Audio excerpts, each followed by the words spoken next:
Hello everyone, praise lord. నేను మీ sister దివ్యాదేవ్. మీ సన్నిధి అనే కార్యక్రమానికి మీ అందరికీ ఆహ్వానం. ఈరోజు మరిన్ని విషయాలతో, చాలా విషయాలతో మరో ఎపిసోడ్లో మనము కలుసుకున్నాం. ఈరోజు కొన్ని పాయింట్స్ మనం తెలుసుకోకముందు చిన్న ప్రార్థన చేస్తాను. పరిశుద్ధ మహోన్నతుడవు తండ్రి, ఈరోజు విన్న ప్రతి మాట ప్రతి బిడ్డ జీవితంలోనైనా నెరవేర్చి బలపరిచి ఫలపరచమని యేసు పరిశుద్ధ నామములో అడిగి వేడుకొంచున్నాం తండ్రి, ఆమెన్. ఈరోజు మన టాపిక్ ఏంటి తెలుసా? ఏ రోజుల పాటు మనం ఎలాగ ప్రార్థన చేయాలో, దేవుడు అలా ప్రార్థన చేస్తే ఏమి చేస్తాడో అనేది మనం ఈరోజు ఈ యొక్క వీడియోలో తెలుసుకోబోతున్నాం. చాలామంది నేను బిల్లులు ఎలా కట్టాలి, ఈ వ్యాధిని ఎలా జయించాలి, నా కుటుంబం ఎలా పోషింపబడుతుందని మనలో చాలా మందికి ప్రశ్నలు ఉంటాయి. ఇవి సిద్ధాంత ప్రశ్నలు కావు. ఇవి ప్రతిరోజు మనలో కలిగే ఆందోళనలు, నిజమైన రోజువారీ కష్టాలు. ఇట్ స్టీల్స్ ఆ పీస్, మన శాంతిని దొంగిలిస్తుంది. అండ్ కొన్నిసార్లు మన విశ్వాసాన్ని కూడా కదిలిస్తుంది. కానీ వినండి, ఏ దేవుడైతే ఏలియాను పోషించాడో అదే దేవుడు మన మధ్యలో ఉన్నాడు. ఈరోజు కూడా నీకు సమకూరుస్తూ ఉంటాడు. సో ఆయన మీద నమ్మకం ఉంచండి. Let me tell you a story. ఒక మనిషిని ఒక కథను నేను చెప్తాను. ఆయన ఒక వ్యక్తి, he challenged anxiety through faith.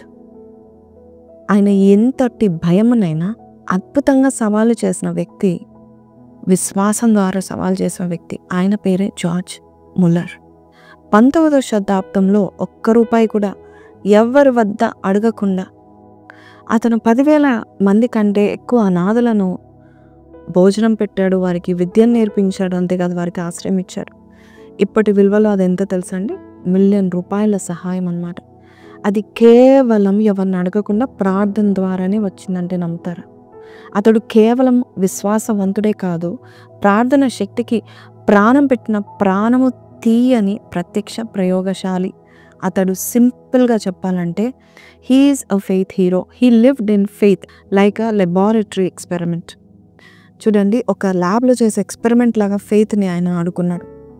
ఈ యొక్క ముల్లర్ గారు అంత ప్రత్యేకుడా, లేదా ఆయన కనుగొన్న ప్రిన్సిపల్స్ లేక ఆయన విశ్వాసం అయినా కూడా ఏ దశలో, ఏ ఎరాలో అప్లై చేశాడు అనేది మనము తెలుసుకోబోతున్నాం. ఎందుకంటే ఏ కాలంలోనైనా అమలు చేయగల ఒక దైవ సూత్రం ఉంది, ఒక విధానము. అది మనం కనుగొనగలిగితే కనుక మన జీవితం కూడా అద్భుతాలను మనము చూస్తూ ఉంటాం. జార్జ్ ముల్లర్ గారు simply learned God's system of supply. ఆయన ఒక విషయాన్ని నేర్చుకున్నాడు. ఏంటంటే దేవుడు ఎలా సప్లై చేస్తాడో, దేవుని యొక్క సమకూర్చు విధానం ఏంటి అనేది గ్రహించి ఆ యొక్క రహస్యాన్ని కనుగొన్నాడు. సో మనం తెలుసుకోబోతున్నాం. వచ్చే 7 రోజుల్లో we're also stepping into a journey of faith, prayer and supernatural provision. వచ్చే 7 రోజుల్లో మనం కూడా విశ్వాసం, ప్రార్థన మరియు అద్భుత సమకూర్చబడ్డం అనేది మనం చూడబోతున్నాం. అయితే ఆర్ యు రెడీ? ముందెన్నడూ లేనట్టుగా దేవుని మీద మనకున్న నమ్మకము పెట్టుకోవడానికి మీరు సిద్ధంగా ఉన్నారా? This is your moment. ఇక ఇదే మీ సమయం. Welcome to the 7-day faith challenge. 7 రోజుల విశ్వాస స్వాగతం. ఇది ఒక కథ కాదు, ఇది పరిశోధనకు ఒక సమాధానము. ఇది 7 రోజుల ఛాలెంజ్. ఇదే మీ ఆహ్వానం. So welcome. జార్జ్ ముల్లర్ గారి యొక్క సీక్రెట్స్ మనము తెలుసుకోబోతున్నాం. అవి చెప్పుకోవడం కాదు, కానీ మనము ఫాలో అవుతే ఇంకా బాగుంటుంది. సో దిగుల నుండి మనకి సూపర్ న్యాచురల్ ప్రావిజన్, అంటే ఈరోజు నువ్వు ఏదైతే బాధపడుతున్నావో, ఏ చింత కలిగి ఉన్నావో అద్భుతమైన సప్లైని నువ్వు చూడబోచున్నావు. సో మనము అతని విశ్వాసం గురించి మనం నేర్చుకోబోతున్నాం. కేవలం మాట్లాడట్లేదు, ఆయన నడిచిన మార్గంలో మనం నడుద్దామని ఇన్విటేషన్ ఇస్తూ ఉంటున్నాం మీకు. కాబట్టి మనము ఈరోజు తెలుసుకోబోతున్నాం. యేసయ్య మరి మనకు చెప్పింది మనం గుర్తుపెట్టుకోవాలి. అవును, మన గురువు, మన దేవుడు, మన ప్రభువు మనకి నేర్పిన పాఠం. ఫస్ట్ ముందుగా ఆ యొక్క వాక్యాన్ని మనం పట్టుకొని ముందుకెళ్దాం. యేసయ్య ఏం చెప్పాడంటే, ఆవగింజంత విశ్వాసం ఉన్న సరిపోతుంది, పర్వతాలు కూడా కదులుతాయి అని యేసయ్య చెప్పాడు. జార్జ్ ముల్లర్ గారు చాలా స్పెషల్ పర్సన్ ఏం కాదు, కానీ అతను కూడా మనలాగే సందేహాలతో బాధపడిన సాధారణమైన మనిషి. కానీ ఆయన ఒకటి విశ్వసించాడు. 147వ కీర్తన 9వ వచనంలో, పశువులకును అరుచుచుండు పిల్ల కాకులను ఆయన ఆహారం ఇచ్చేవాడు. ఆయన ఈ యొక్క వాగ్దానాన్ని పట్టుకున్నాడు. నా జీవితంలో కూడా ఈ వాగ్దానం చాలా స్పెషల్. జార్జ్ ముల్లర్ గారు కూడా ఈ వాక్యాన్ని పట్టుకున్నాడని నాకు తెలియదు, కానీ ఈ వాక్యము దేవుని యొక్క పోషించే విలువలు నేను తెలుసుకున్నాను. ఆయన కాకులను పోషించిన దేవుడు మరి తన బిడ్డలను, ఆయన మనల్ని ఎలా పోషించగలుగుతాడు? ఖచ్చితంగా బహుగా బలంగా పోషించగలుగుతారు. కాబట్టి డే 1 మొదలు పెట్టక మునిపే ఈ సత్యాన్ని మన ఆత్మలో ముద్రించుకుందాం. ఏంటా సత్యం అంటే దేవుని యొక్క సమృద్ధికి పరిమితి లేదు. దేవుని సమృద్ధి ఏ దేశాలు అడ్డుకోలేవు, ఏ నగరాలు అడ్డుకోలేవు, ఏ ఆర్థిక పరిస్థితులు కూడా అడ్డుకోలేవు. సో ఆయన ఏదైనా కూడా చేయాలి, ఇయ్యాలి అనుకుంటే కనుక ఏది కూడా అడ్డుకోలేదు. అతని మహిమకు ఏది అడ్డు రాదు, అతని సమృద్ధిని ఏది చేరుకోలేదు. సో లొకేషన్ బట్టో, లేక సిస్టమ్స్ బట్టో, లేక మనుషులు అతని సమృద్ధిని ఆపలేవు. సో ఆ దేవుని మనము విశ్వాసముతో మనము కనుక ఈ మాటలు నమ్మినట్లయితే ఖచ్చితంగా మన దేవుడు మన యొక్క విశ్వాస జర్నీలో పునాదులు వేయడానికి సిద్ధంగా ఉన్నాడు. ఈరోజు ఈ యొక్క ప్రకటన చేద్దాం. ఏంటదంటే విశ్వాసపు ప్రకటన. నా దేవుడు బంగారము, వెండి అన్నిటికీ కూడా యజమాని. నా దేవుడు ఈ లోకపు డబ్బుకు అన్నిటికీ కూడా యజమాని. ఈ ప్రకటన చేశారా? ఈ ప్రకటన చేసినట్లయితే బలంగా చెప్పండి. మనస్సు నుంచి ఒకటే కాదు, ఆత్మ నుంచి చెప్పండి. నా దేవుడు బంగారానికి, వెండికి, ఈ లోకపు డబ్బుకు యజమానిగా ఉన్నాడు. ఓకే, ఇక మనము 7 డే ఛాలెంజ్ ప్రారంభించే ముందు మనం ఒక చిన్న పని చేద్దాం. క్రింద కమెంట్లో మీ సిటీ ఎక్కడి నుండి వింటున్నారో, మీ ప్లేస్ ఎక్కడి నుండి మీరు ఈ యొక్క మాటలు వింటున్నారో దయచేసి కింద కమెంట్లో రాయండి. సో ఎక్కడెక్కడి నుండి అయితే ఈ యొక్క విశ్వాసము పెరుగుతుందో అనేది నేను చూడాలని, ప్రపంచమంతా చూడాలని ఆశపడుతూ ముఖ్యంగా మీరు కింద కమెంట్ చేయండి. ఇంకా మొదలు పెడతామా? డే 1 ఫస్ట్ ఫౌండేషన్, పునాది. చూడండి, జనరల్గా మనం ఏమనుకుంటాం, మన మనసు ఏమనుకుంటుందంటే నేనే చూసుకోవాలి, నేనే పోషించుకోవాలి, నా భవిష్యత్తు నేనే కాపాడుకోవాలి, నా ఆరోగ్యం, నా ఆర్థిక స్థితి అన్నీ నా మీదే ఉంది. సో ఫస్ట్ పునాది మనం ఎక్కడేస్తామంటే మన మీద మనమే వేసుకుంటాం. మనమే మనకు పోషకులు కావాలనే ప్రెషర్ మనకు ఉంటుంది. మన హృదయం ఏం చెప్తుంది తెలుసా? ఫైనాన్స్ని నువ్వు కాపాడాలి, అది చాలా కష్టం. ఫ్యూచర్ని సెక్యూర్ చేయాలి, అదొక ఒత్తిడి. హెల్త్ని రక్షించుకోవాలి, అదొక భయము. ఇలా మనమే మనకు దేవులమై ప్రయత్నించే మనలో ఉంటుంది. మనలో మొదట చనిపోవాల్సింది ఏంటి తెలుసా? మనమే. అక్కడే విశ్వాసము మొదలవుతుంది. జార్జ్ ముల్లర్ గారు మిరకల్ లైఫ్ అనేది స్టార్ట్ చేయకముందు తన్ను తాను చంపుకొని దేవుని మీద పూర్తి ఆధారము పెట్టుకున్నాడంట. తన మీద ఉన్న ఆశ చచ్చిపోయేటట్టు చేసుకున్నాడంట. Self died, strength ended and faith was born. అంటే సొంత బలము చనిపోయినప్పుడు, సొంత స్వయ శక్తులు చనిపోయినప్పుడు విశ్వాసము పుడుతుందంట. కాబట్టి జార్జ్ ముల్లర్ గారు చెప్పింది మనము ఈరోజు డే 1లో పాటిద్దాము. Bring everything only to God. అంటే ప్రతిదీ కేవలము దేవుని దగ్గరికి మాత్రమే వెళ్ళాలి. ఆయన యొక్క రాడికల్ ప్రిన్సిపల్ ఏంటంటే, ఆయన నియమించిన నియమాలు ఏంటంటే ఎప్పుడు మనుషుల దగ్గరికి చేతులు చాపకూడదు, నీ అవసరం ఎవరికి చెప్పకూడదు, నీ కోసం ప్రత్యేక మార్గాలు వెతుకోవద్దు. ఈ 3 ప్రిన్సిపల్స్ ఆయన పెట్టుకున్నాడు. ఏంటంటే మనుషుల దగ్గరికి వెళ్ళి చేతులు చాపద్దు, అవసరాన్ని ఎవరికి చెప్పకూడదు, నీ కోసము ప్రత్యేక మార్గాలు నీ అంత నువ్వు వెతుకోవద్దు. తలుపులు తెరవడము నీ పని కాదు, తలుపులు తెరవడము దేవుని పని అని తలంచేవాడు జార్జ్ ముల్లర్ గారు. సో మనం కూడా అది నేర్చుకుందామా? డే 1లో మనం ఏం చేయాలంటే మనుషుల మీద ఆధారపడే చేతులు తీసేసుకోవాలి. ఆకాశం నుంచి వచ్చే అద్భుతాలు మనం చూడండి. ఎప్పుడైతే మనుషుల మీద ఆధారపడుతున్నాయి ఈ చేతులు, ఆకాశం నుండి వచ్చే అద్భుతాలు ఈ కళ్ళు చూడవంట. So you want supernatural answers? అప్పుడు అన్ని మనుషు మార్గాలన్నీ మూసివేయబడాలి. సూపర్ న్యాచురల్ ఆన్సర్స్ రావాలంటే ప్లాన్ బీలు ఉండకూడదు. సో ఈరోజు ప్రాక్టీస్ చేద్దామా? డే 1 ఈరోజు మొదలు పెడతారా, రేపు మొదలు పెడతారా? అయితే డే 1 ఈరోజు మొదలు పెట్టినట్లయితే ఇది అర్థం చేసుకోండి. నీ యొక్క ముఖ్య అవసరత ఏంటి? ఏ అవసరము రాత్రులు నిద్రపోనికుండా చేస్తుంది? అదే నీ ముఖ్య అవసరం. ఆ అవసరం తీసుకొని వెళ్ళి దేవుని దగ్గరికి వెళ్ళి, తండ్రి ఈ అవసరాన్ని ఏ మనుషుడితో కూడా నేను చెప్పట్లేదు, వారికి కనీసం హింట్ కూడా ఇవ్వట్లేదు, ప్రత్యేకమైన మార్గము వెతుకుతున్నాను, అది నీ మార్గమే. నా ఈ అవసరాలన్నీ నీ సింహాసనం ముందు మాత్రమే ఉంచుతున్నాను అని నీవు release control into God's hand. Open your hands. మీ యొక్క పిడికిళ్ళు విప్పండి. Open your hands. అప్పుడు ఏం జరుగుతుందంటే నీవు గట్టిగా పట్టుకున్నది దేవుని చేతిలో సున్నితంగా పెట్టే క్షణం ఇది. కాబట్టి అదే నిజమైన విశ్వాసం అని నేను చెప్తున్నాను. నిజమైన విశ్వాసం ఏంటి? వదిలిపెట్టడము ఓటమి కాదు, అది విశ్వాసం. దేవుని చేతిలో నువ్వు ఏదైతే వదిలిపెడుతున్నావో దేవుడు దాని నిమిత్తమై పనిచేస్తూ ఉంటాడు. Whatever you leave in God's hand, God work for it. So విశ్వాసంతో చేతులను పైకి ఎత్తే క్షణం. సో డే 1 మనం ఏం చేయాలంటే ఎవరికి ఏమి చెప్పకుండా, మన అవసరతలు కనీసం హింట్ ఇవ్వకుండా దేవుని చేతిలో పెట్టడం. రెండో రోజు డే 2 ఛాలెంజ్. రెడీ అవుదామా? హార్ట్ క్యాలిబ్రేషన్ అంటే హార్ట్ని రెస్ట్ తీసుకోమని చెప్పడం, అంటే గాడ్ మోడ్ ఆన్ అని సింపుల్గా చేయడం. Day 2 God mode on. Heart calibration అంటే ఏంటి? మన కోరికలు, మన భావాలు, ఆశలు, ఆశయాలు దేవుని చిత్తానికి సరిపోయేలా మన హృదయాన్ని సెట్ చేసుకోవడం అన్నమాట. సో నీ హార్ట్ని నువ్వు సెట్ చేసుకుంటున్నావు. ప్రార్థన మొదలుపెట్టే ముందు నీ మనసు ఎలా ఉండాలంటే దేవుని దశలో ఉండాలి. మన హృదయం ఒక కంపాస్ లాంటిది, అది తప్పు దిశ చూపిస్తే ప్రయాణం కూడా తప్పుతుంది. కాబట్టి మనం కూడా మన కోరికలు, మన ప్రేయర్స్లో తప్పు దిశలో వెళ్ళకూడదు. జార్జ్ ముల్లర్ సెకండ్ సీక్రెట్ ఏంటంటే, అయ్యా ఇది నీ చిత్తమా, ఇస్ దిస్ గాడ్స్ విల్ అని ప్రశ్న ముందుగా వేశాడు. తర్వాత నాకు ఇది యు అని అడగకుండా ఆయన ఏం చేశాడంటే, నీ చిత్తమే కావాలి ప్రభువా, నా హృదయము నా చేతిలో లేదు, నీ చేతిలో ఉంది, నీ చిత్తమే నా దారి అనే మనస్సుతో ఆయన ప్రార్థన చేసేవాడు. సో నీ కోరిక మార్చుకున్నప్పుడే ప్రార్థన శక్తి నీ మీదకి వస్తుంది.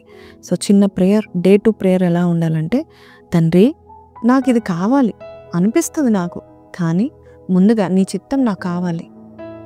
ఇది నీవి కాని కోరికలైతే కనుక, ఇది నీది కాని కోరికలైతే కనుక తీసే ప్రభా, ఇది నీ కోరిక అయితే ప్రభా శుద్ధి చేసి నాలో ఈ కోరికను పెంచు ప్రభా అని ప్రార్థించాలి. సో ఈ రెండో రోజు ఏంటంటే దేవుని చిత్తం కొరకు వెతుకుతూ ప్రార్థన చేయాలి. డే 3కి జంప్ అవుదామా?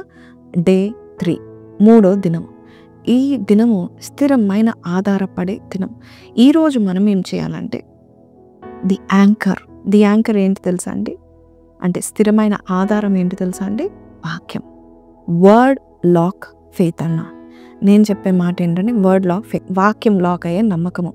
అంటే prayer plus word is equal to powerful combination. ప్రార్థన మరియు వాక్యము చాలా శక్తివంతమైన కాంబినేషన్. ఇప్పుడు మూడో దినము మన హృదయం సరైన దిశలో ఉంది కాబట్టి ఇప్పుడు మనము ఎలాగ ప్రార్థన చేయాలంటే, జార్జ్ ముల్లర్ గారి థర్డ్ సీక్రెట్ నేను చెప్తున్నాను. ఆయన ఎలా ప్రార్థన చేస్తాడంటే, he prayed with scripture, with promise, with assurance. అంటే ఆయన ఏం చేశాడంటే వాక్యాన్ని పట్టుకున్నాడు. ఈరోజు నీ బైబిల్ని తీసుకో, ఇప్పుడు find a promise for your need. నీకు కావలసిన ఆ యొక్క వాగ్దానాన్ని వెతకండి. జార్జ్ ముల్లర్ గారు వెతికేవారు. ఆయన కావలసిన వాగ్దానం, ఈరోజు నాకు ఈ శ్రమ వచ్చింది, నాకు ఇంతమంది అనాథలకు నేను అన్నం పెట్టాలి కాబట్టి దానికి సరిపడ వాక్యాన్ని వెతికేవాడంట. బైబిల్ అంతా వెతికి ఆయన ప్రార్థన చేసేవాడు. ఫర్ ఎగ్జాంపుల్ ఆయన ఏం చెప్పాడంటే, నీ మెడిసిన్ బిల్ 6,000 రూపాయలు ఉందనుకోండి, అప్పుడు నీవు ఆ వాక్యాన్ని, ఒక వాక్యాన్ని పట్టుకొని ప్రార్థన చేయాలి. సో ఆయన కూడా థర్డ్ సీక్రెట్ ఎలా చేశాడంటే, హీ ప్రేడ్ విత్ స్క్రిప్చర్.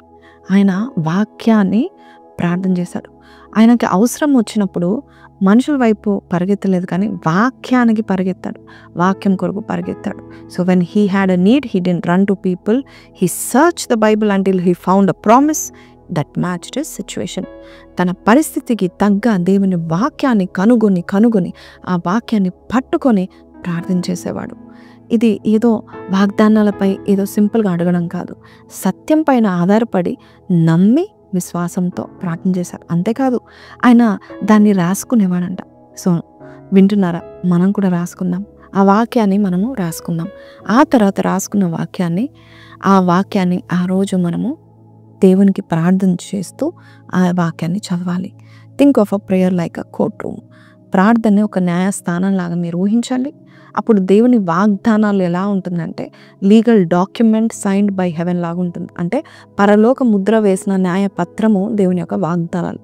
కాబట్టి ఆ లీగల్ డాక్యుమెంట్ పట్టుకొని దేవుని యొక్క కోర్ట్ రూమ్లోకి వెళ్ళి ఆయన న్యాయస్థానంలో నిలబడి నువ్వు పదిలం గట్టిగా ప్రార్థన చేసినప్పుడు దేవుడు ఖచ్చితంగా దేవుని యొక్క వాక్యం పట్టుకున్న వారికి దేవుడు ఖచ్చితంగా వారి పక్కనే ఉంటాడు. ఎందుకంటే దేవుడే వాక్యమై ఉన్నాడు. కాబట్టి నువ్వు వాక్యాన్ని పట్టుకుని ఉన్నట్లయితే గాడ్ స్టాండ్స్ బిసైడ్ యూ. అందుకే నువ్వు చెప్పాలి, lord I rest my case on your word. ఇలా ప్రార్థన చేయాలి, ప్రభా నా కేసును నీ వాక్యం పైన నిలబెట్టుకుంటూ ఉంటున్నాను. దేవా భూమి ఆకాశం గతించిపోతుంది, కానీ దేవా నీ వాక్యం ఎప్పటికీ నిలుస్తుంది కదా. ఇదిగో ప్రభా, నా అప్పులు 60,000 రూపాయలు ఉన్నాయి నాయన.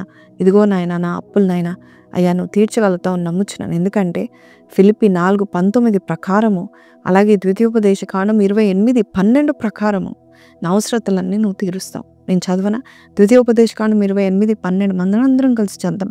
యెహోవా నీ దేశం మీద వర్షము దాని కాలమందు కురిపించుటకును, నీవు చేయు కార్యం అంతటిని ఆశీర్వదించుటకును ఆకాశమును తన మంచి ధననిధి తెరుచును.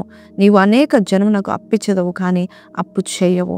ఈ వాగ్దానము అప్పులున్న వారు ప్రతి దినము ప్రార్థన చేస్తూ దేవుని సన్నిధిలో అడగాలి. అలాగే 147 కీర్తన 14 వచనంలో, నీ సరిహద్దులలో సమాధానం కలుగచేయవాడు ఆయనే, మంచి గోధుమలతో నిన్ను తృప్తిపరచువాడు ఆయనే. ఈ వాగ్దానం కూడా ఎత్తిపట్టుకోండి. మంచి గోధుమతో నన్ను తృప్తిపరిచే దేవుడు అని వాక్యం సెలవిస్తుంది ఆయన. ఇంకో వాగ్దానం కూడా ఉంది ఏంటంటే Philippi 4:19, my God shall supply all my needs according to his riches in glory. తన మహిదైశ్వర్యంలో ఉన్న ప్రతి ఐశ్వర్యము నా యొక్క ప్రతి అవసరతలను తీరుస్తుంది. ఇది మనము రాజకుమార్తెలుగా మనము అడుగుతున్నాం. This is a covenant language. వాక్యపు భాష అంటారు. ఏ పరిస్థితికైనా కూడా ఈ వాక్యాన్ని ఈరోజు మనము అన్వయించుకుని ఆ వాగ్దానం ఎత్తి పట్టుకుంటే ఆ వాగ్దానం ద్వారా దేవుడు పనిచేస్తూ ఉంటాడు. ఈరోజు ప్రార్థన చేద్దాం. తండ్రి, ఇదే నీ వాక్యం నాయనా, ఇది నువ్వు నాకు చూపించిన వాగ్దానం. ఈ వాగ్దానం నువ్వే చెప్పావు కదా, నేను నమ్ముచున్నాను. I believe Lord. కాబట్టి నేను ఈ వాగ్దానం స్వీకరిస్తున్నాను. యేసయ్య మంచి నామములో అడిగి వేడుకొంచున్నాం తండ్రి, ఆమేనని నువ్వు చెప్పగలిగినట్లయితే వాక్యం పైన నిలిచిన విశ్వాసం నీకు కలుగుతుంది. ఇప్పుడు ఇక మనము డే 4కి వెళ్ళిపోదాం. 4వ రోజు ఎదురుచూపు విశ్వాసం. మనం ఆశతో జీవించడం. ఎలాంటి ఆశ కలిగి ఉంటామంటే ఎదురు చూస్తూ దేవుని దగ్గర అడగడం మాత్రమే కాదు, ఆయన సమాధానాన్ని ఆశించడం కూడా విశ్వాసమే. దేవుడు సందేహానికి స్పందించడు. ఆయన స్పందించేది ఎదురుచూపు విశ్వాసానికే. కాబట్టి విశ్వాసము ఎప్పుడు ఇలా చెప్తా ఉంది, పరలోకమంతా కూడా నా ప్రార్థన విన్నది, సమాధానము నా వైపు వస్తుంది, ఇంకా చింత నా దగ్గర లేదు. నిజమే, ఇలాగ మనం మాట్లాడితే చింత మన దరిదాపులు కూడా రాదు. విశ్వాసం ముందే సిద్ధమవుతా ఉంది. వాక్యంలో ఇలాగుంది, కీర్తనలు 25:3 వచనంలో, యెహోవా కొరకు కనిపెట్టువారు ఎదురు చూచేవారు సిగ్గుపడరని. ఈరోజు ఆ చర్య ఏంటంటే, ఒకవేళ ఎవరైనా నీకు మెసేజ్ పంపించారనుకోండి, ఐఎమ్ ఆన్ ద వే, నేను వస్తున్నాను అని మెసేజ్ పెట్టారనుకోండి, అప్పుడు మనం ఏం చేస్తూ ఉంటాము, పద్దాక మనం తలుపు వైపు చూస్తూ ఉంటాము. You would keep checking the door, ఎప్పుడు వస్తున్నారని. అలాగే దేవునితో కూడా అంతే. Same with God. If you believe he's working, దేవుడు మనము ఎలాగైతే నమ్ముతున్నామో అలాగే ఆయన పని చేస్తూ ఉంటాడు.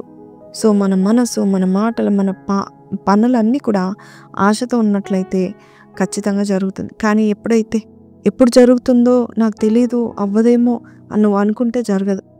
దేవుడు ఆల్రెడీ నీ కొరకు పనిచేస్తూ ఉంటున్నాడు. డే 4లో మన యొక్క లాంగ్వేజ్ని చేంజ్ చేయాలి. మన భాషను మర్చిపోవాలి. ఎలా మాట్లాడాలంటే ప్రాబ్లం టాక్ కాదు, ప్రామిస్ టాక్గా మాట్లాడాలి. అంటే మన సమస్యల గురించి ఎక్కువ మాట్లాడడం మానేసి దేవుని యొక్క వాగ్దానాల గురించి ఎక్కువ మాట్లాడాలి.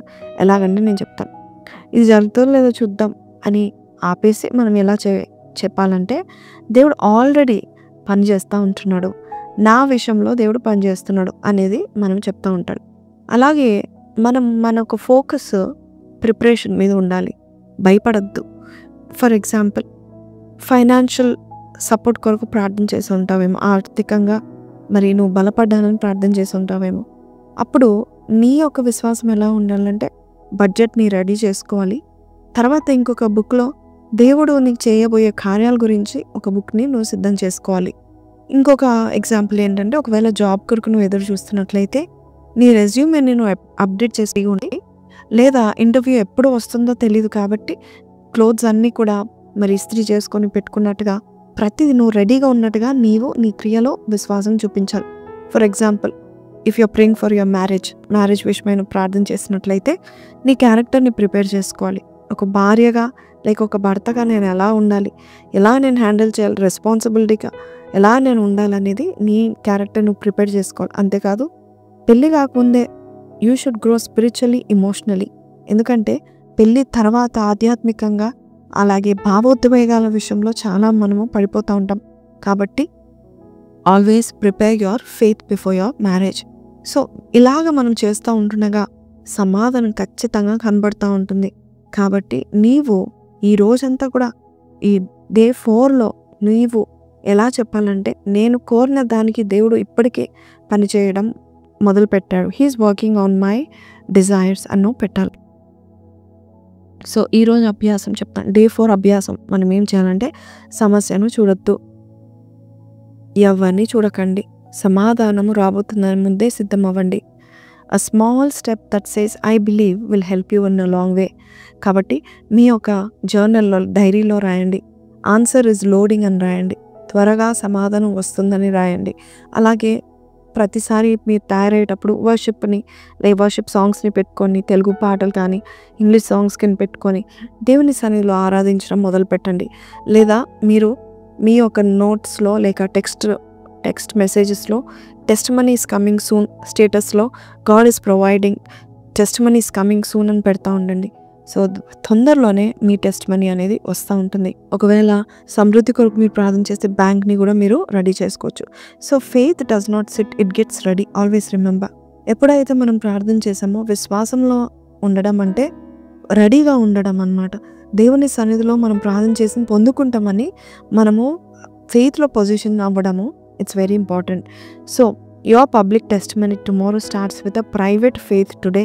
కాబట్టి ఈరోజు నీవు నీ రహస్య స్థలాల్లో, రహస్య సమయాల్లో విశ్వాసం పెంపొందించుకుంటా ఉండు. ఈరోజు ప్రకటిస్తావా, తండ్రి దేవా నేను నీ సమాధానాన్ని ఆశిస్తున్నాను, వచ్చే దానికి ముందు నేను నిన్ను ముందుగానే స్తుతిస్తున్నాను అని నువ్వు దేవుని సన్నిధిలో ఉండాలి. ఆమెన్. నెక్స్ట్ పాయింట్కి వెళ్ళిపోదాం. డే 5 క్వైట్ కాన్ఫిడెన్స్, నిశ్చల నమ్మకం. ఇప్పటి వరకు మనం ఏమేమి చూసామంటే దేవుని మాత్రం అడగడం చూసాము, అలాగే మన కోరికను సమర్పించుకొని సరెండర్ ఆర్ విల్, మన చిత్తాన్ని అప్పగించుకోవడం చూసాము. మూడవదిగా దేవుని యొక్క వాగ్దానాలపై నిలబడడం చూసాం. నాలుగవదిగా ఎక్స్పెక్ట్ అండ్ ప్రిపేర్ మనము చూసాం. కాబట్టి ఐదవదిగా నిశ్శబ్ద విశ్వాసాన్ని మనము చూడబోచున్నాము. చూడండి, ఆవేశం కాదు, ఆందోళన కాదు, దేవుడు మర్చిపోయాడని కాదు, నీవు లోతైన నిశ్చలమైన విశ్వాసం ఎలా ఉండాలంటే, నా తండ్రి పని చేస్తూనే ఉన్నాడు, ఇంకా నేను చూడకపోయినా ఆయన చేస్తూనే ఉన్నాడు. సో డే 5 ప్రాక్టీస్ చేసుకోవాలి. ఫస్ట్ మనం ఏం చూస్తామంటే, వచ్చిందా, మనీ పడ్డాయా, బ్యాంక్లో వచ్చాయా, లేదా నాకు ఫోన్ చేసేయన్నా. సో ఇలాగ మనం చూసుకుంటాం, మాటికి చూసుకుంటూ ఇంకా జరిగిందా లేదా, why hasn't it changed yet, ఇంకా సిచ్యువేషన్ మారలేదేంటి, అసలు జరుగుతుందా లేదా అనేది కాదు. మనం ఏం చేయాలంటే, చింత వచ్చిన ప్రతిసారి ఆరాధన చేయాలి. చింత వస్తున్నప్పుడు ఆరాధనగా మన చింత మారిపోవాలి. కాబట్టి ఈ యొక్క పాయింట్స్లో మనం ఏం చేస్తున్నామంటే, నేను కోరిన దానికి దేవుడు ఇప్పటికీ పని చేస్తున్నాడు అని ప్రతిసారి ఆందోళన వస్తున్న ప్రతిసారి ఇలా చెప్పాలి, దేవా నేను కోరిన దానికి నువ్వు పని చేస్తున్నావు కాబట్టి నీకు ధన్యవాదాలు, నీవే దీనిని చూసుకుంటావు, నాకే చింత లేదు అని నువ్వు చెప్పినట్లయితే ఖచ్చితంగా ఆన్సర్ని చూస్తూ ఉంటావు. భయము ఎప్పుడు ఎలా ఉంటుందంటే, భయము ఏమవుతుందో ఏం జరుగుతుందో అంటుంది. కానీ విశ్వాసం ఎప్పుడు ఎలా ఉంటుందంటే, ఏమైనా నేను దేవుని పైన నమ్మకం కలిగి ఉంటాను, ఆయన చూసుకుంటాడు అంతే. So this is how faith works అండి. సో ఈరోజు మనం కొన్ని విషయాలు మనం తెలుసుకోవాలి. ఏంటంటే, ప్రతి ఒక్కరూ అనవసరమైన మాటలు చెప్తూ ఉంటారు, వారి మాటల్ని మనం సైలెంట్ చేయాలి. కొంతమంది విశ్వాసాన్ని పెంచరు కదా, సందేహాన్ని పెంచుతూ ఉంటారు. సో ఈ వారంలో మనం ఏం చేయాలంటే, we should protect our spirit, limit our noise, increase our prayer. తక్కువ మాటలకి అవకాశం ఇద్దాం, తక్కువగా మాట్లాడే వారికి అవకాశం ఇద్దాం.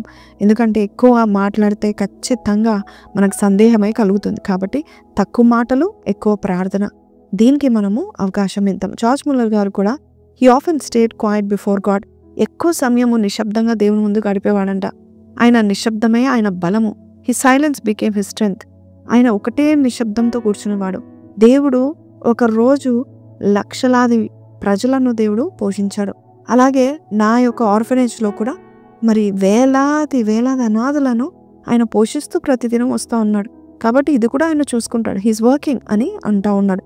అందుకే కీర్తన 25:3లో నీ కొరకు కనిపెట్టు వారిలో ఎవడను సిగ్గు నొందడు అనే మాట మనం చూస్తూ ఉంటున్నాం. కాబట్టి దేవుని సమయానికి ఖచ్చితంగా నేను లోబడతాను, ఆయనకి విధేయుడై ఉంటాను, ఆయన సమాధానం నా వైపు వస్తుంది, ఆయన చెప్పాడు ఖచ్చితంగా జరుగుతుందనే నిశ్చలమైన విశ్వాసం నీకు ఉండాలి.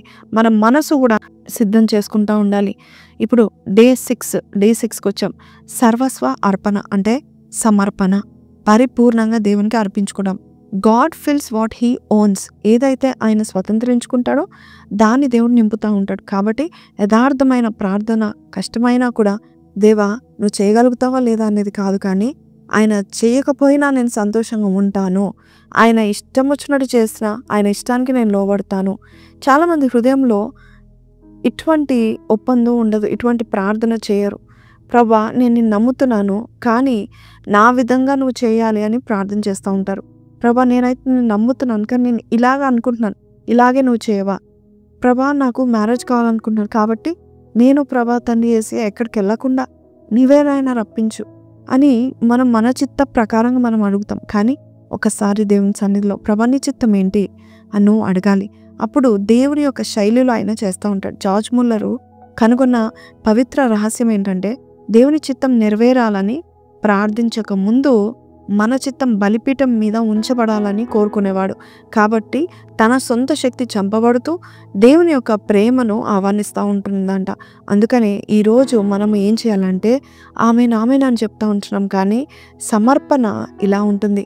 అయ్యా నాకు ఇవ్వు ప్రభా, ఒకవేళ నీకు ఇష్టం లేకపోతే నాకు ఇవ్వడం నీకు ఇష్టం లేకపోతే నేనేం విరిగిపోను, పర్లేదు, నువ్వు ఇవ్వకపోయినా పర్లేదు, నిన్నే స్తుతిస్తాను అని నువ్వు ప్రార్థన చేయగలగాలి. కానీ మనం ఎలా చేస్తామో మీకు తెలుసు. మనం ఇది ఇస్తేనే నేను నిన్ను నమ్ముకుంటాను, ఇస్తేనే నేను గుడికి వస్తాను అంటాం. కాదు, ప్రభా నీవే నాకు సరిపోతావు నాయనా, అయ్యా ఈ వరం ఇస్తే నీకే మహిమ నాయనా, ఇవ్వకపోయినా కూడా నీకే మహిమ ప్రభా అని నువ్వు ఇలాగ ప్రార్థన చేసినట్లయితే దేవుడు అది హక్కులతో దేవుడు తీసుకొని మన యొక్క సొంత హక్కుల మరణము దేవునికి హక్కు ఇచ్చినట్టుగా మనము చూపిస్తూ ఉంటాం. కాబట్టి ఇది నిజమైన ఆరాధన. దేవుని సన్నిధిలో విశ్వాసంతో అడిగేది ఎంత శక్తివంతమైనదో, విశ్వసించింది ఒకవేళ దేవుడు ఇవ్వకపోతే అది దేవుడు నా మంచి కోసమే చేశాడు అనేది కూడా ఒక ఉన్నతమైన విశ్వాసము. సో ఇది ఎందుకు అవసరము అని అడిగితే కనుక ఇక్కడనే చాలా మంది కూలిపోతూ ఉంటారు. ఎందుకు అంటే వారు ఆత్మల ముందుకు వెళ్ళడానికి ఇష్టపడరు, వారు పవిత్రమైన పరిశుద్ధ స్థలంలో నిలబడడానికి ఇష్టపడరు. ఎందుకంటే వారు అనుకుందే జరగాలని చూస్తూ ఉంటారు. శత్రువుకి ఇంకా గ్రిప్పు ఉంటుంది. మనం ఏదైతే మన స్వయ శక్తులతో అనుకుంటామో శత్రువు వచ్చేస్తాడు, వాడికి ఇంకా మన జీవితం పైన గ్రిప్ ఉంటుంది. సో ఈరోజు శత్రువు గ్రిప్పు వెళ్ళిపోవాలంటే, భయము మూసివేయబడాలంటే, ఆందోళన కూలిపోవాలంటే నీవు దేవుని సన్నిధిలో ఏదైతే నాకు కావాలనుకుంటున్నావో అది కోల్పడానికి నువ్వు సిద్ధంగా ఉన్నప్పుడు శత్రువు నీ పైన ఉన్న గ్రిప్పు తొలగిపోతూ ఉంటుంది. ఇది సంపూర్ణమైన దేవునికి ఇచ్చే హక్కు నువ్వు. కాబట్టి ఇక్కడే ప్రార్థనలు బహుగా శక్తివంతంగా మారుతాయి. కాబట్టి ఈ డే 6 రోజున నీ కార్యం ఏంటి అంటే, డే 1లో నువ్వు ఏం చేసావు, నువ్వు రాసుకున్న అవసరాన్ని తిరిగి తీసుకొని వచ్చి దేవుని ముందు పెట్టి, ప్రభా ఇదిగో నాయన నా తండ్రి, ఇది నీకు మహిమ కలిగిస్తేనే నాకు ఇవ్వు, నీకు ఒకవేళ ఇది మహిమ ఇవ్వకపోతే కనుక నేను కూడా విడిచిపెడుతున్నాను, నాకు వద్దు నాయన ఇది అని నువ్వు చెప్పగలిగితే కనుక తర్వాత నిశ్శబ్దంలో కూర్చొని ప్రార్థన చేసినప్పుడు ఈ సమర్పణ హృదయాన్ని దేవుడు చూసి, నీ ఆత్మను లోతుగా దేవుడు చూసి నీకు శ్రేష్టమైన సిద్ధపరుస్తూ ఉంటాడంట. ఒక చిత్రాన్ని చూడండి. మురికి మనసుతో ప్రార్థించే వారు ఎలా ఉంటారంటే, మట్టితో కప్పబడిన ఉన్న ఒక కిటికీ గాజు ఉంటుంది కదా, ఒక విండో, ఒక కిటికీ ద్వారం మీద మట్టితో నింపేశారనుకోండి, సూర్యకాంతి పొందడానికి ప్రయత్నించడం లాంటిదన్నమాట. కాబట్టి నువ్వు ఏదైతే నువ్వు పవిత్రంగా నువ్వు చేయట్లేదో, అపరిచయం చేస్తున్నావో, ఆ యొక్క మురికి కిటికీ నుంచి సూర్యుడిని నువ్వు చూస్తున్నట్టుగా కాదు. ఈరోజు దేవుడు అంటూ ఉంటున్నాడు, మీరు ఏదైతే కోల్పోతున్నారో, శరీరాన్ని కోల్పోతున్నారా, అయితే మీరు నిజంగా రాజు వంటి ఆశీర్వాదం మీరు పొందుకుంటారని దేవుడు చెప్తా ఉంటున్నారు. కాబట్టి ఈ డే 6వ రోజున నీవు ఇలాగ ప్రార్థన చేయాలి. నా పద్ధతి కాదు నాయనా, అయ్యా నీ పద్ధతిలో అన్నీ చేయండి నాయన, అయ్యా నా చిత్తంగా నీ చిత్తంలో జరిగించండి నన్ను ప్రార్థన చేస్తే దేవుని యొక్క మహిమను నువ్వు చూస్తూ ఉంటావు. కాబట్టి God shows himself strong when you surrender fully. ఇక డే 7కి వెళ్ళిపోదామా? ద బ్రేక్ త్రూ టైం వచ్చేసింది. Reward of faith. ఎప్పుడు మనము మన బలం వదిలి మన చిత్తాన్ని అర్పించి మన హృదయాన్ని ప్రశాంతంగా దేవునికి అర్పించి ఆయన పరిశుద్ధాత్మ దేవునికి అప్పగించినట్లయితే అప్పుడు పరలోకం అంతా కూడా చలిస్తుంది. డే 7 అనేది మనకు జవాబు రోజు కాదు. ఆ రోజు you do not know it is the result. నువ్వు ఏదైతే చేసి ఉన్నావో ఈ 6 రోజులు 7వ రోజు నువ్వు రిజల్ట్ పొందుకుంటా ఉంటావు. You don't force God, you trust him, he will move the mountains. So George Muller జీవితం మనకు చెప్తా ఉంటుంది ఏంటంటే, దేవుడు ఎప్పుడు ఆలస్యము చేయడు, దేవుడు ఎప్పుడు అలా అని ముందుకు కూడా రాడు, ఆయన సరిగ్గా సమయానికి వస్తాడని దేవుని యొక్క వాక్యము. కాబట్టి డే 7 ఫలితం ఏంటి అంటే, ఇది చివరి రోజు కాదు, విశ్వాసాన్ని మొదలయ్యే మొదటి మెట్టు. ఈ డే 7 మనం ఏం చూస్తామంటే, ఈరోజు మీరు ఏదైతే ప్రార్థించేస్తారో, మీరేదైతే అర్పించుకున్నారో, ఏ వాక్యాన్ని అయితే మీరు పట్టుకున్నారో అవన్నీ దేవుని సన్నిధిలో తిరిగి ముందు మీరు ఉంచండి. మొదటి నుంచి 6 రోజుల వరకు మీరు ఏదైతే చేశారో దేవుని సన్నిధిలో ముందు ఉంచండి. దాని ఫలితాలు మీరు చూడబోతున్నారు. Think of it like a harvest. ఒక విత్తనం వేశారు, ఇప్పుడు గొప్ప పంటను మీరు చూడబోతున్నారు అని మీరు దాని గురించి ఆలోచన చేయండి. వృద్ధి దేవుడే ఇస్తూ ఉంటాడు. Today we stand on the edge of the field. మనము ఆ యొక్క పొలంలో మధ్యలో ఉండం, కానీ పొలం ఎడ్జ్లో నిలబడి చూస్తూ ఉంటాము. ఏమని చూస్తూ ఉంటామంటే, ఈరోజు మరి నేను ఈ 6 రోజులు చేసింది ఫలించాయా లేదా అని నువ్వు చూస్తూ ఉంటావు. దేవుడు నిన్ను మర్చిపోలేదని, తన ప్రార్థన వృధా చేయలేదని, ఆయన నీ కొరకు వేచి చూస్తూ ఉంటున్నాడని నీవు గ్రహించే దినము. యువర్ ఫైనల్ అసైన్మెంట్ ఏంటంటే, what did God do in this 7 days? మీ యొక్క డైరీలో రాసుకోండి. దేవుడు ఈ 7 రోజులు ఏమి చేశాడు అనేది మీరు రాసుకునండి. దేవుని ఒక 10-15 నిమిషాలు వర్షిప్ చేయండి, దేవుని స్తుతించండి. ముందుగానే రాకముందే దేవుని వర్షిప్ చేయండి. Thank you lord for what is coming. ఏదైతే వస్తుందో దాన్ని బట్టి నీకు స్తుతులు చెల్లిస్తున్నాను నువ్వు ప్రాధాయపడినప్పుడు దేవుడు నీకు విశ్వాసపు ఫలితము ఇవ్వబోచున్నాడు. డే 7 అనేది బ్రేక్ త్రూ దినము. ఎప్పుడు మన బలం తగ్గిపోతుందో, ఎప్పుడు మన చిత్తము సిలువ పైన వేయబడుతుందో, ఎప్పుడు మన హృదయం శాంతంతో నిండి ఉంటుందో, ఎన్ని పరిస్థితులు మారినా మారకపోయినా మనం అలాగున్నట్లయితే పరలోకమంతా దిగి వస్తుంది, సిబ్బంది వలె దిగి వస్తుంది. కాబట్టి ఈ డే 7 అంటే మాయాజాలం కాదు, ఇది ఆధ్యాత్మికమైన పరిపక్వత రోజు. మనం దేవుణ్ణి బలవంతం చేయము, కానీ ఆయన కదిలే వరకు నమ్ముతూ ఉండే రోజు. ఈ విధంగా ప్రార్థిస్తే ఈ విధంగా ప్రార్థిస్తూ నీ చిత్తాన్ని సమర్పించుకో, వాక్యంపై నిలబడు, ఆత్మ యొక్క మరి ఆలోచనను విను. అంతేకాదు దేవుని సమాధానాన్ని గమనించు. ఇదే సాధారణ ప్రార్థన కాదు, ఇది రాజ్య ప్రార్థన. ఇది భూమిలోంచి చేసే ప్రార్థన కాదు, ఇది పరలోకం యొక్క భాగస్వామ్యం. ఈరోజు మీరు విన్న ప్రార్థన, మీరు చేయబోయే కార్యాలు, ఇలాంటి విశ్వాసమే పర్వతాలను కదిలిస్తుంది. కాబట్టి మీరు నమ్రతతో పరలోకాన్ని మీరు దింపేలాగా దేవుడు మిమ్మల్ని దీవించునుగాక. జార్జ్ ముల్లర్ గారు మనకు నేర్పించిన ఈ 7 సూత్రాలు మనం చేసినట్లయితే 7 రోజుల్లో గొప్ప గౌరవ సారాల పరలోకమంతా మన కొరకు రాస్తుంది. మన సమర్పణ జీవితం బట్టి మనం సమర్పించిన విశ్వాసం ఎప్పుడు కూడా గెలుస్తుంది. కాబట్టి నీ చిత్తము వంగినప్పుడు పరలోకమంతా దేవుడు నీ కొరకు లేపుతా ఉంటున్నాడు. కాబట్టి ఇది దేవుని చేతిని బలవంతం చేయడం మాత్రమే కాదు, దేవుని ప్రేమను, దేవుని యొక్క హృదయాన్ని కదిలిస్తున్న ప్రార్థనలు ఇవి. కాబట్టి ఈరోజు ఈ మాటలు విన్న మీరు ఇన్ని మెథడ్స్ మీరు తెలుసుకున్నారు కదా. So pray as if everything dependent on God and work as if everything dependent on you. So everything dependent on you. అయితే ఈరోజు నువ్వు ఏదైతే నువ్వు ప్రార్థన చేస్తున్నావో దేవుని మీద ఆధారపడిందని, అలాగే నువ్వు ఏదైతే ప్రార్థన చేస్తున్నావో ఎవరికి తెలియకుండా నీవు స్వంతంగా చేయాలని నువ్వు ప్రార్థన చేస్తుండగా దేవుడు ఒక గొప్ప అద్భుతాన్ని నిర్వహించి నిన్ను కూడా అద్భుత నిర్వాహకురాలుగా దేవుడు చేయను గాక. సో ఇక్కడ మన ఆశలు కొన్నిసార్లు చెదిరిపోవచ్చు, ఏంటి ఇంకా జరగలేదని మన హృదయం బద్దలు అవ్వచ్చు, కానీ ప్రార్థన ఆపకండి. ప్రార్థన చేయండి, మళ్ళొకసారి రిపీట్ చేయండి. Day 1, day 2, day 3, day 4, day 5, day 6 repeat చేయండి. త్వరలోనే ప్రాక్టికల్గా మీరు చూడబోతున్నారు. సో కొన్ని సమస్యలు రాగానే మనం భయం వస్తుంది, కానీ కొన్ని సమస్యలు రాగానే మనము ఈ రోజు ఏం చేయాలి, డే 2 ఏం చేయాలి, డే 3 ఏం చేయాలి అని ఎవరైతే ప్రార్థన చేస్తారో అట్టి వారికి దేవుడు సమాధానాన్ని పలుకుతూ ఉంటున్నాడు. కాబట్టి ఈరోజు ఈ విన్న మాటలు అనేకులకు షేర్ చేయండి. చిన్న ప్రార్థన చేస్తాను. పరిశుద్ధుడా, మా మహోన్నతుడు తండ్రి, మా బలహీనతలను చూసే దేవుడవు, మా విశ్వాసాన్ని చూసే దేవుడవు నాయన ప్రభా తండ్రి. అయ్యా తండ్రి యేసయ్యా, నీవే సహాయం చేయండి. అయ్యా నువ్వు ఏదైనా నువ్వు చేయక ముందు నాయన ప్రభా నీ బిడ్డలకి ఇటువంటి వాక్యాలు ఇస్తున్నందుకు నీకు వందనాలు. బిడ్డల్ని దీవించని ఆశీర్వదించండి నాయన. రానున్న దినాల్లో నాయన ప్రభా గొప్ప యోధునిగా వాడుకోమని యేసు పరిశుద్ధ నామములో అడిగి వేడుకొంచున్నాం తండ్రి. Amen. See you next week with another topic. God bless you. Praise Lord.